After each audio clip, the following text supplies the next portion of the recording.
Hey, first I want to say welcome to Talking to Fastlane, man. I'm a big fan of the band.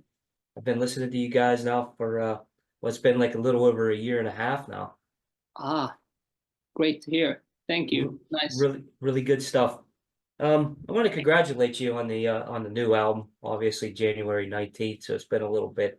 Um, Thank you. excellent AOR. I mean, solid, song structures and how's the reception been for you guys, as far as the media and the fans? Because it's an excellent album, man.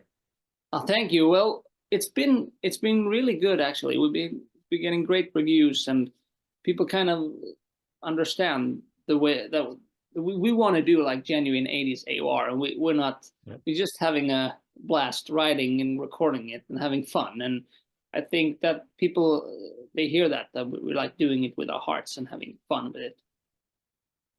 That's great because you could hear it across the songs. I mean, everything comes off, really genuine.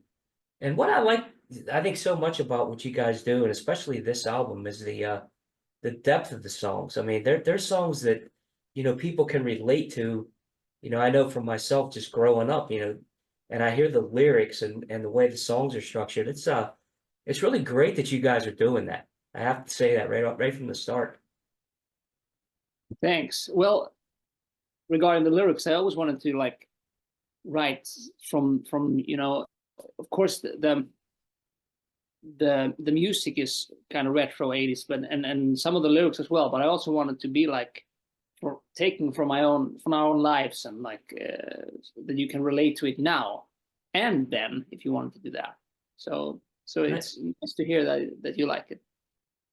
There's so many great songs on this album. There's a lot that I want to point out. Crash and Burn, Rock Bottom. And I have two favorites, obviously Kryptonite, and I'll get into that later, and All or Nothing.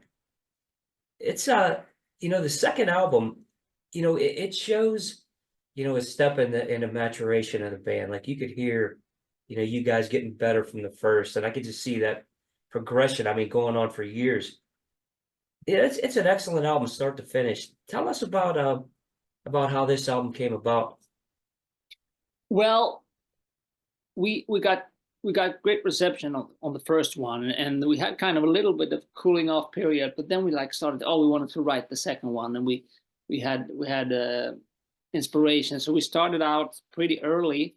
And we always the difference between this album and the first one was kind of, we had a couple of songs that I had written before that I took on Jakob, and we did some things together. But this album is just me and Jakob from the start to finish. So all the songs is like our collaboration, which I think is awesome. We understand each other and we want the same thing from start to finish. And so that kind of the difference. We started out, we had some ideas, and then we met up at Jacob's place in about I think it's a year ago, and we just gathered around and we said, okay, well, we have 11, 12 songs. Let's go.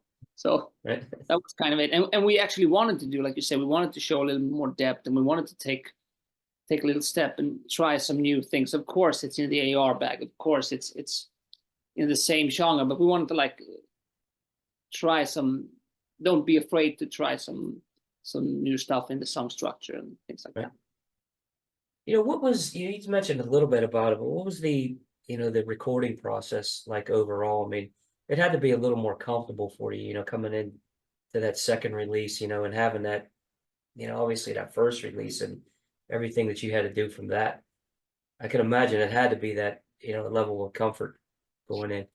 Yeah, in the ways of recording and writing it, of course, we had like found our way of doing it, and we send ideas back and forth to each other, and then we meet, and then we like, so that thing went more smoothly. But then of course it's always a little bit more nervous to write the Right. second album. That's When right. the first album got such a great reviews and reception, okay, because the second album is this, it's always the second album, it's kind of the hardest album to write. Right. So Right. we had that a little bit. We felt good about it, and we felt, well, we had good songs, and we really liked them. But you never know when the expectations are high, and so we're just so glad that this one got this good as reception as the first one, even better actually. So that's good. That's good to see you taking that step, you know, from that first album, and now you get that second album in there, and it's that, you know, the strength of the audience, you know, so they kind of know what to expect. But I think on this one, I mean, you guys definitely outdid, you know, what you did on the first, and I think we hear that as fans, you know, and it's definitely a fantastic record. I'll say it again.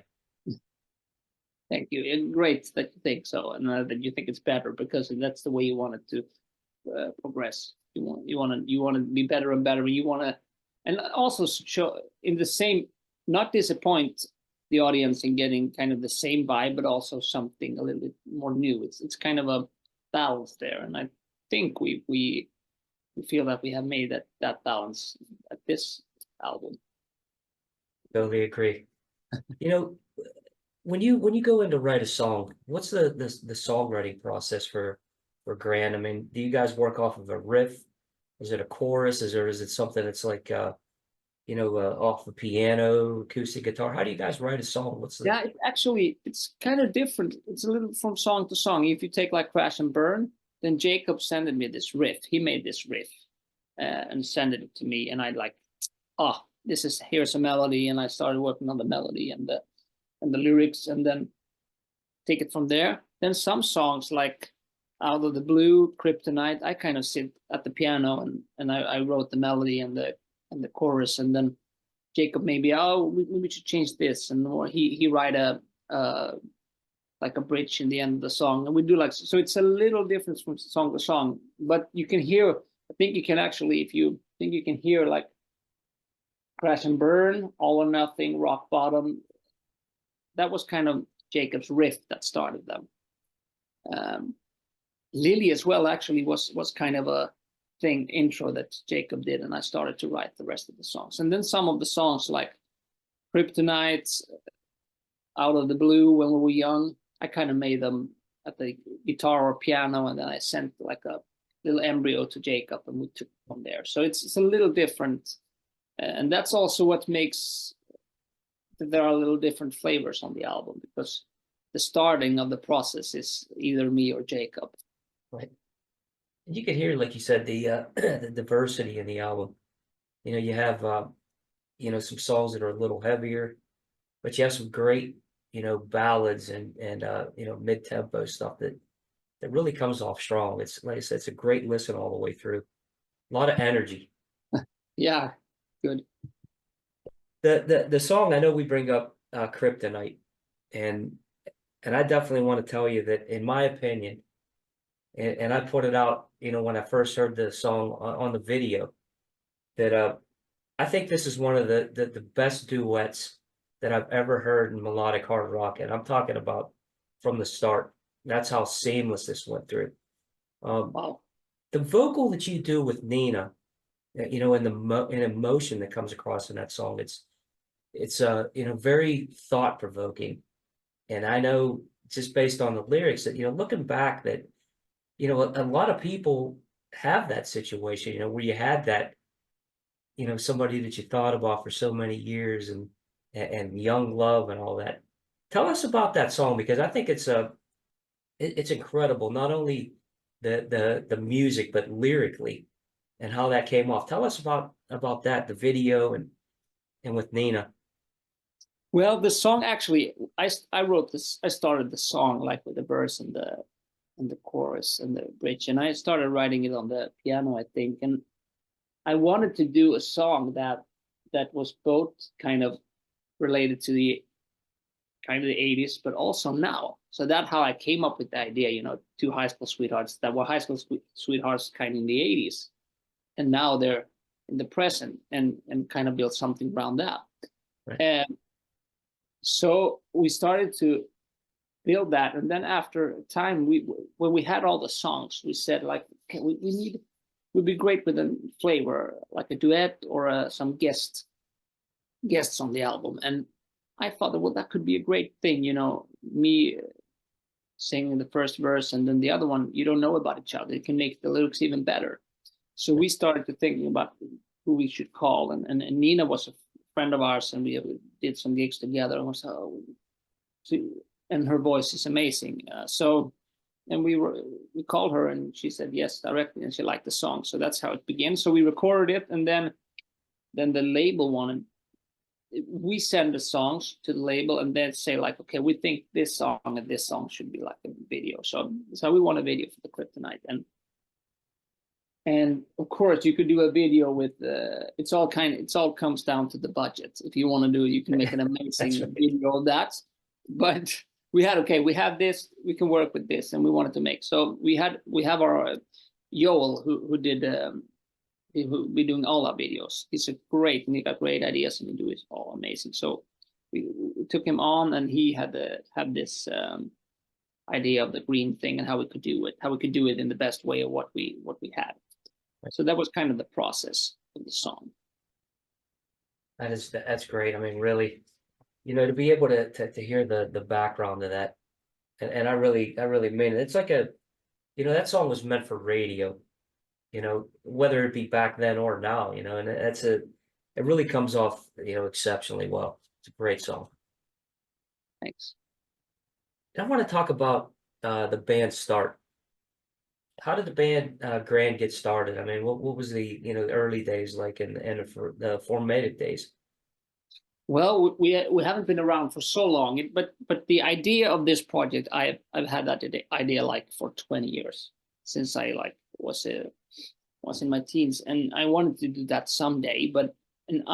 I'm good at writing melodies and lyrics and kind of in that vibe, but I don't have the producer skills to do it. And I always been waiting for, I need someone who want the same thing and likes the same things and want to really put the time in it. So I had a couple of songs in my drawer and the idea of it. And then I started to, me and Jakob and Anton, we were kind of playing a little bit in the cover, didn't do some cover shows together, and the pandemic came, and there were no gigs for us. We were all freelance musicians. I've been freelancing for almost 20 years, doing that, and we were like, okay, we need something. We can't play anywhere, so we had to do something.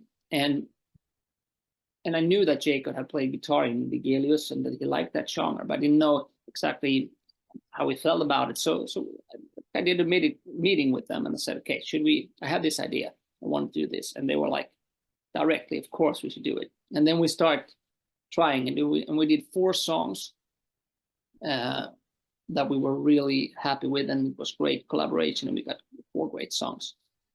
And then we sent it out to a bunch of labels, and we got great response. And then in the end, we felt like Frontiers had the right muscles and the right feeling about that genre to release it. So we signed with them, and they wanted an album, and so we started writing that, and yeah, that's how the story began.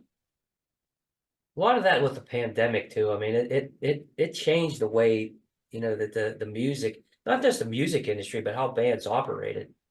Yeah, kind of not having that live scene to put an album out and push it. Yeah, the pandemic for me was, we were all freelance musicians, and we thought, well, this is what we want to do. But then when it came, you felt what you missed, and it wasn't like, it was of course getting out and play and meet your friends, but in the end, it was the heart calling.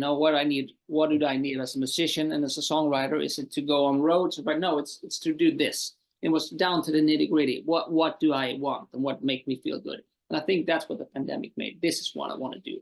I'm not gonna be a millionaire. I'm not gonna make any money on this, but I just have to do this. This was what got me through the pandemic. So I think that's why many bands also, and many ideas that have been lying there and just waiting, I do that someday. That's what happened on the pandemic, because then it was, okay, now. Right.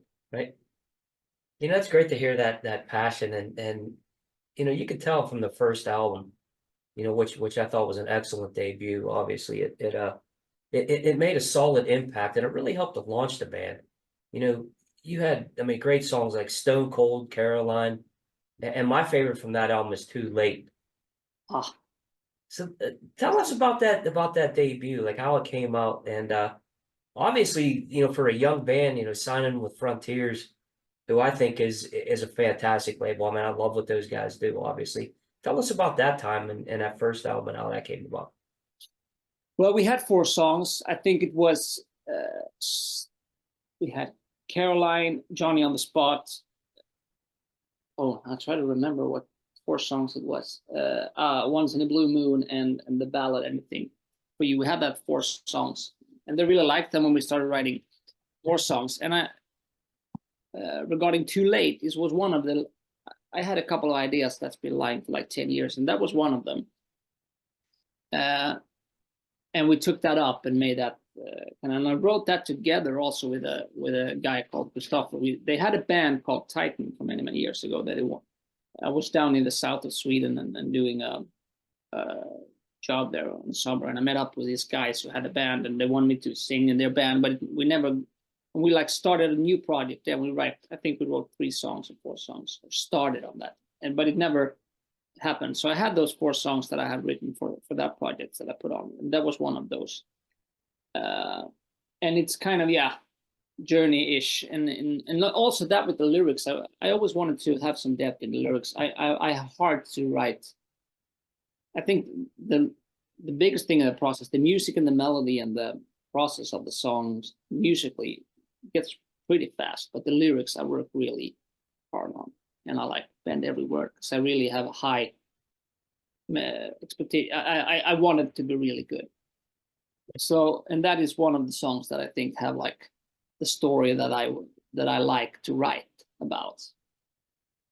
I like that you have the depth in those songs, and when you talk about the lyrics and how all that comes together, because when you really listen to it, it tells a story, and you could hear, coming from your heart and your experiences and how people relate to it. That's why I think this band is, what you do is rock solid, and that comes from the depth of the songs. Glad you say that. We really work hard on getting that. So it's really great to hear that someone recognized that. How about you as an artist? Sorry? How about you as an artist? How did you get started, in this? I mean, obviously you probably had that, as a kid, I want to do this, and then you took it to the next level. Yeah, well, I kind of started when I was 10 years old, and I started to play the guitar, and I felt like, oh, this is what I want to do in some way. And then I just wanted to be a singer, and I didn't want to do anything else. So that's why I had to, when you're a freelance singer and musician, you have to say yes to everything. And I like new things. So I've done dinner shows, and I like musicals, I do like studio. I've been writing music for a lot of people who are singing in bands. I've been doing a lot of that. But the things that got me going when I was a teen, and the one who made me want to sing and how I learned to sing was listening to Steve Perry, Joey Tempest, David Coverdale, and this high. So that was how I learned to sing, and that I wanted. So this is kind of exactly what I wanted to do, and that's why it's so fun as well. I've been singing a lot of different genres, and you do it to pay the bills. But this is where I feel that I'm at my best. So it's really fun. Yeah, that's really cool to hear. How artists come up and what they listen to, and that kind of ties into influences. You mentioned a few right there, and when I listened to you guys, I think the first thing that came to my mind was when I first heard Bad English back in the day, back in 1989 when that debut came out. And obviously, the Toto and Giant, who I think is a great band. You guys put all that together, and you bring that modern influence now. And I think all that ties together perfectly with those influences. So I guess the question is, how about some of the influences, for the band, and how does all that tie into what you guys do? What kind of influences we got? Yes.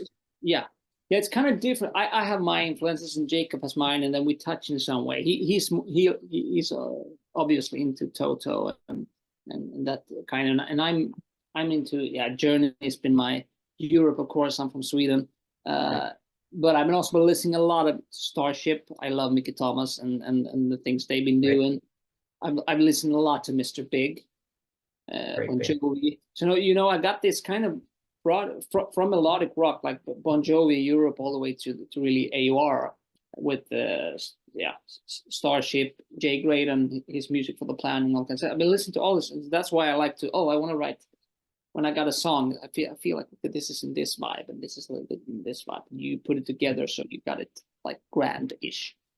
So, but regarding singers, I think, yeah, of course, Steve Perry, Eric Martin, of course, John Waite, Joey Tempest, Mickey Thomas, yeah, all those great singers I've been listening to a lot. It has a great sound, you can hear those influences in this. Like I said, with that bad English influence, the first time I heard you guys, that was the one I thought of right away. I think you got a great voice. I mean, for this music, I mean, I think it's like, it's a perfect fit, and I love the style that you have. How about you as a vocalist? Do you do anything special as far as, any type of training or taking care of your vocals? Tell us about that. I wish I could say yes. I have a lot of it, but I've been like singing for so many years, and I'm not the guy like I don't do any warm ups. I just like I have this my way of singing, but I've also what I figured out is people have a lot of opinions about singers. It can be really good opinions, of course. It's great. I've been hearing a lot, and people have other. It seems like that and things like that. And I just found out the thing I've been kind of is that I have this voice, and this is my voice, and I'm going to do my voice. I'm not going to try to change or try to sing in a way or try to sound like that. Of course, you kind of influence this, and you can learn from others, but then you have to your ways of singing. And I can see the parallel to John Waite, who's got also this kind of light, almost sometimes feminine kind of way, but that's my way of singing, and that's kind of my sing them and I want them to like put on a record. You can hear that it's me. But I don't have any secrets more than quantity. I want to say quantity. I've been singing for like 20 years, and I've been getting better and better, and just sing a lot and try new stuff and try different genres that make you discover something. You can learn something from Stevie Wonder, you can learn something from Steve Perry, you can learn something from pop, and like put that together at the best way for your voice. And doing that helps you to grow too. I mean, a lot of the vocalists that I talk to, they get better. I mean, they go from, a lot of the guys are now, in their 50s now, 60s even. And they sound better than they did when they were younger. Yeah, so that's I hope for that. I hope I can do that as well. Oh, I'm sure you will, man. Just hearing how you sound right now. You mentioned Sweden. You're from Sweden, and a lot of the guys, some of the bands I talk to are from Sweden, and I always say there has to be something in the water there, because it's the music that comes out of that country, breeds so many great melodic hard rock acts. What's the music scene like there in Sweden now? Is it similar to like it was? Or has there been a big change since like back in the day up until now? Well, I think the secret for my generation was something in Sweden called Kommunala Musikskolan, and it's like they had this. You can learn to play an instrument, and the government kind of went in and took a bit of the expense, so you make it cheaper for everyone. So everyone that maybe had a high income could have afford to try to play an instrument from like 10 years old. And I think that really is the secret, because you lose a lot of people on the way if you don't. Then you can put everyone in case. Everyone can try, and you can get them to try to play try music and that way. And I think that's what kind of created all that. And then of course bands like ABBA, Europe, Roxette, all this, they like make we can make this, we can make it big, and that kind of influences us. And you listen to a lot of act with great melodies. So I think that's kind of the secret. But now they've started to change a little bit. It's not as good as it was in Monday. So maybe we will see a change in like 10 years. You will see what happened to those kids that didn't get that. But it's still there, but it's discussing like taking it away. So I hope it will stay the way it is, and that it can come up a lot of more great musicians in the future as well. I think that's great that a country, would back the arts like this, to really, help people to see something in music, that takes them away from all the crazy things that go on out there that they could be involved in. Yeah, we need it now more than ever, actually. I agree. I'd like to, tell the USA to get that figured out too. Listen, what you guys are doing to make it work.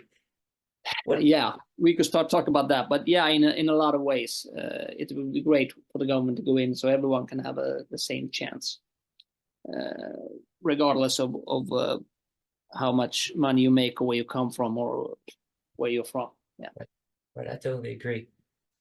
So, the album's out now. It's been out for about a month.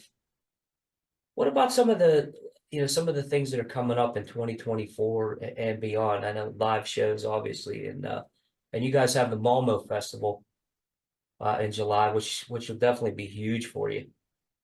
Tell us about what's on the way for Grand and in 2024 and even beyond. What can we look forward to? Well, we got the festival there, and it's going to be great to meet some melodic rock fans and also other bands in the same genre. We're really looking forward to that. And now we start now you try to start working the record. We try to you send out a lot of emails and contact people for maybe playing live and making the noise and try to do that. And then when we have that cooling off period when we were working with that, I think we already have a lot of ideas for the next album, but it's just a matter of when you feel like, okay, now I'm inspired to, I got inspiration to really sit down and make it happen. But so for 2024, I hope we can get some new connections on live shows and start working on the next album and have the inspiration there. We really hope that.